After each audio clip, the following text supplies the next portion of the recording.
Hello, Om Namah Shivaya. मैं हूँ Shivangi Shilata Roy Chatterjee. Welcome in my channel Shilata's open window. Aries, ये आपका रीडिंग है.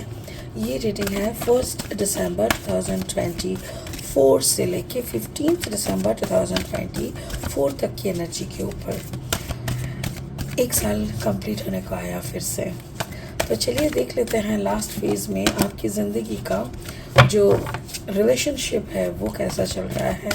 हेल्थ, करियर, फाइनेंस, सब जगह पे हम लोग नज़र घुमाते हुए स्पिरिट का ब्लेसिंग कार्ड को भी एनालिसिस करेंगे.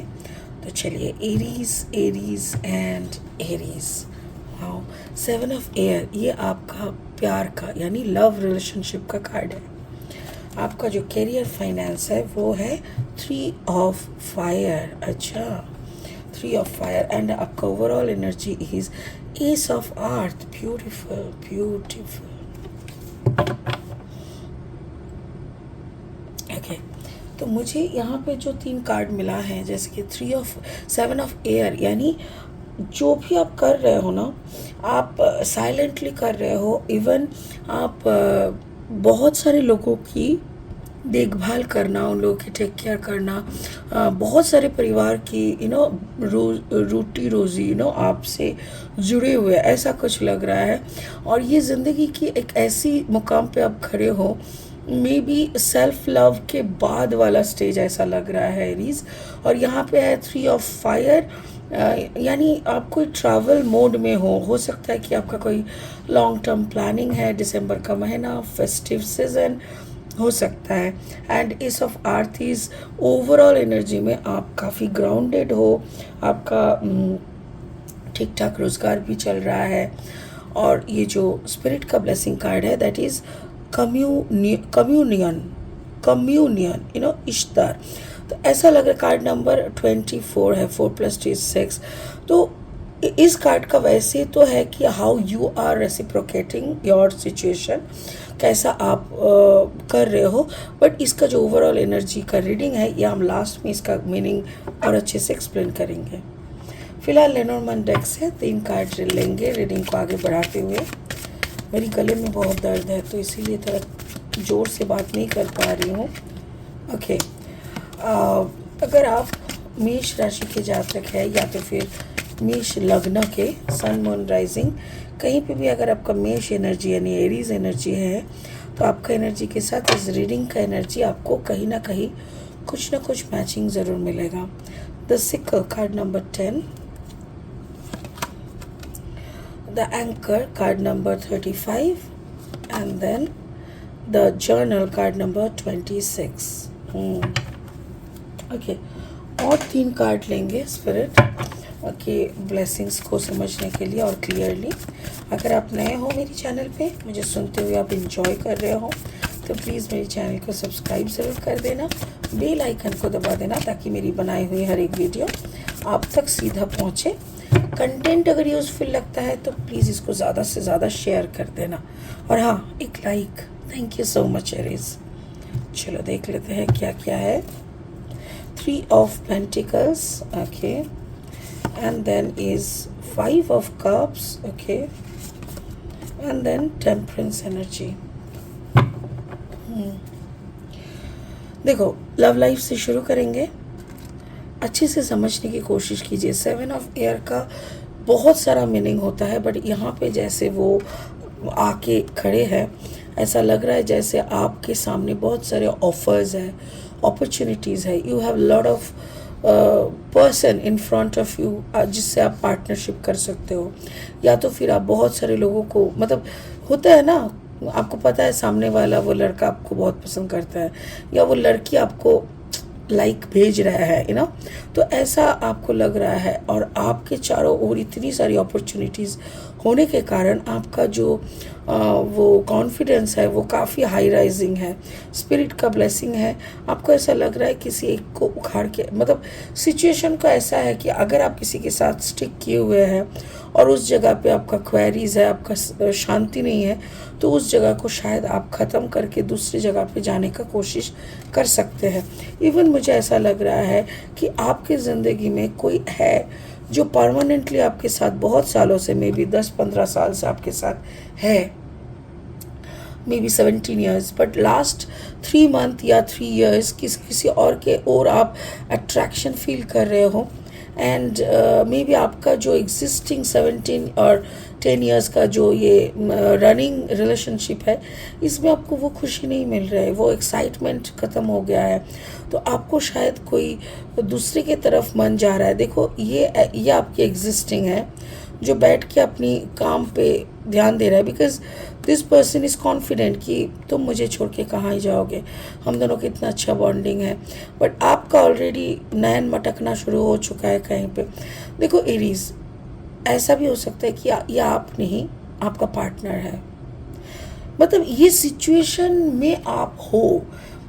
जब मैं बोलती हूँ ना कि ये सिचुएशन पे आप हो, आई मीन कि या तो आप हो या तो आपके पार्टनर है, बट आपके या तो आपके पार्टनर के वजह से ऐसा एक सिचुएशन क्रिएट हुआ है आपकी ज़िंदगी में, सो आप इस सिचुएशन पे हो। तो ये थर्ड पार्टी वाला सिचुएशन आपका हो सकता है या तो आपके पार्टनर का हो सकता है, बट किसी का तो मन आपसे, या मतलब किसी का तो मन हट गया है, इतना समझ में आ रहा है। सो ये मेरे ख्याल से आपको पता चला है मंथ ऑफ अक्टूबर में, और अक्टूबर नवंबर ये दोनों महीना शायद आप दोनों के लिए काफ़ी टेंशन वाला था। मेरे ख्याल से ये और 3 महीना आपको झेलना भी पड़ सकता है। अगर कुछ नहीं भी है उसको भी समझने के लिए आपको थोड़ा और टाइम देना चाहिए, क्योंकि मुझे ऐसा दिख रहा है कि जैसे ये सिचुएशन और कुछ ही दिन टिकेगा, उसके बाद टाटा बाय बाय हो जाएगा, क्योंकि जिसके तरफ भी आपका पार्टनर या आप आकर्षण अट्रैक्शन फील कर रहे हो, वो इंसान पिक्चर में और नहीं रहेगा ज़्यादा दिन। मे बी उसके साथ आपका एक 7 month का गिव एंड टेक था, एक 7 month का अटैचमेंट था जो बहुत जल्दी ख़त्म हो जाएगा।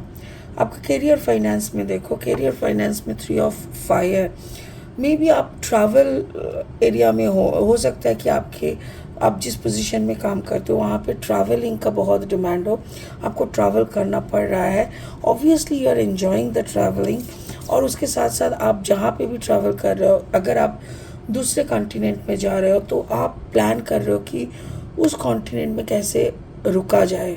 सपोज़ आप इंडिया से जा रहे हो कनाडा या ऑस्ट्रेलिया, जहाँ पे भी आपका दिमाग में घूम रहा है कि कैसे मैं वहाँ पे जाके स्टिक कर जाऊँ। कार्ड नंबर 35, 5 + 3 = 8, यानी अबांडेंस। आपको वहाँ का डॉलर, यूरो, ये सब का रोज़गार का जो अबांडेंस है, फाइनेंशियल अबांडेंस, वो दिख रहा है, और आपको लग रहा है कि वहाँ पे जाके आप, अगर हम लोग बस जाते हैं ना, तो हमारे ज़िंदगी में एक चेंज भी आएगा, पैसा भी खूब आएगा, और बहुत कुछ पॉजिटिव हो जाएगा, ऐसा आपको दिख रहा है। साथ साथ मुझे ऐसा लग रहा है कि आपका जो इमोशनल साइड है, जैसे अगर आपका रिश्ते नाते बहुत सारे हैं आपके देश में जो आप पे डिपेंडेंट है या जिन पे आप डिपेंडेंट हो, तो वो डिपेंडेंसी भी कहीं ना कहीं थोड़ा सा प्रॉब्लम आ सकता है। बट यस, एक कुछ नया शुरू करने के लिए ना कोई चीज़ों की तो बलिदान देना पड़ता है।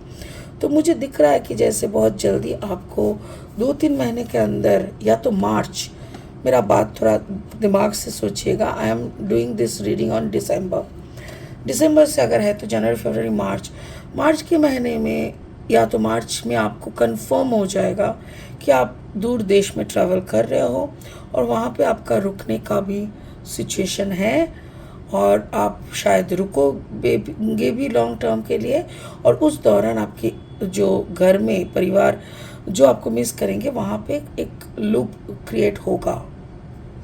आपका जो ओवरऑल एनर्जी है that is S of earth. आप काफ़ी ग्राउंडेड होने की कोशिश कर रहे हो, आप लगातार चीज़ों को सॉर्ट आउट करने की कोशिश कर रहे हो। अगर आप पूछ रहे हो कौन सा सिचुएशन को, तो मैं बोलूँगी ये रिलेशनशिप वाला को।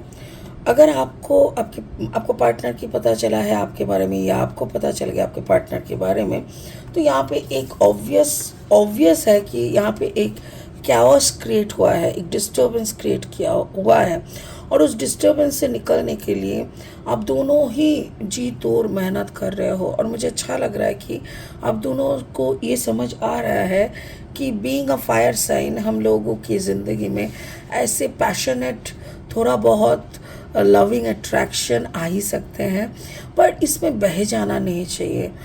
You should know your dignity, you should know your boundaries. अगर कोई इंसान को बाउंड्री पता है ना, तो वो कभी गलती नहीं करेगा। तो वही आप दोनों डिस्कस करके आपको सॉर्ट आउट करना पड़ेगा, क्योंकि आप दोनों का जो एनर्जी है ना, वो यंग एंड एनर्जी है, यानी संपूर्ण एक वो क्या बोलता है, एक फेमिनाइन एंड मैस्कुलिन एनर्जी की बहुत स्ट्रॉन्ग कॉम्बिनेशन। तो इस कॉम्बिनेशन से आप दोनों को ही निकलना नहीं चाहिए। Card number 14, 4 + 1 = 5। एक नई सिले से आप लोग शुरुआत कर सकते हो, एक नई विश्वास के साथ, एक नई उम्मीद के साथ, क्योंकि शुरू करना ही चाहिए। आप दोनों में जो भी जिनके भी थर्ड पार्टी है, जिनके कारण ये रिश्ते में एक दरार आए हैं, उनको एक बहादुरी के साथ इस सिचुएशन को हैंडल करना बहुत ज़रूरी है। आपको आपको वो मतलब जैसे आपका बोल चाल सही करना पड़ेगा। आपकी अंदर में कुछ, बाहर में कुछ ऐसा करने से नहीं होएगा। इवन आपको अगर फिज़िकल मतलब जैसे फाइनेंशियल अबांडेंस होता है, रिलेशनशिप अबांडेंस भी अगर चाहिए, देन आपको आपका फोकस से हटना नहीं चाहिए। You should know your focus, you should know your boundaries. तो ये सब अगर आप सही कर लेते हो, जो कि कार्ड नंबर 24 यानी 6 है, यानी आप कर लोगे। आपको विजय भव टाइप का एक एनर्जी मुझे दिख रहा है। तो इस एनर्जी पे आप स्टिक करो। अगर थोड़ा दिमाग मतलब अगर सर झुकाने का भी ज़रूरत पड़े ना, कभी कभी सर कलम होने से तो अच्छा है ना कि सर झुका के रखे। तो ऐसा सिचुएशन को भी कभी कभी मान लेना ज़रूरी होता है। सो डोंट वरी, बहुत जल्दी ये सब सही हो जाएगा। मेरे को ऐसा लग रहा है एरीज, आप या तो फिर आपके पार्टनर जिनके ज़िंदगी में भी ये थर्ड पार्टी वाला सिचुएशन बने हैं, वो प्लीज़ कोऑपरेट करें और दूसरे उनको हेल्प करें कोऑपरेट करने में। अगर ऐसा आप लोग समझ के चलते हो तो फिर रिश्ते में थोड़ा सा तकरार हो सकता है, बट टूट नहीं जाएगा। ठीक है, चलो इस उम्मीद के साथ इस रीडिंग को ख़त्म करती हूँ कि आप समझ चुके होंगे और रिश्ते को ख़त्म करने का नहीं सोच के, इसको फिर से एक मौका देने का सोच के ज़िंदगी को आगे बढ़ाएंगे। इसी में सबका भलाई होता है एरीज। तो चलो, गॉड ब्लेस यू। ओम नमः शिवाय का जाप करते रहे, इससे आपको बहुत ताकत मिलेगी, मेंटल स्ट्रेंथ मिलेगा। ठीक है, बाय बाय, फिर मिलेंगे बहुत जल्दी।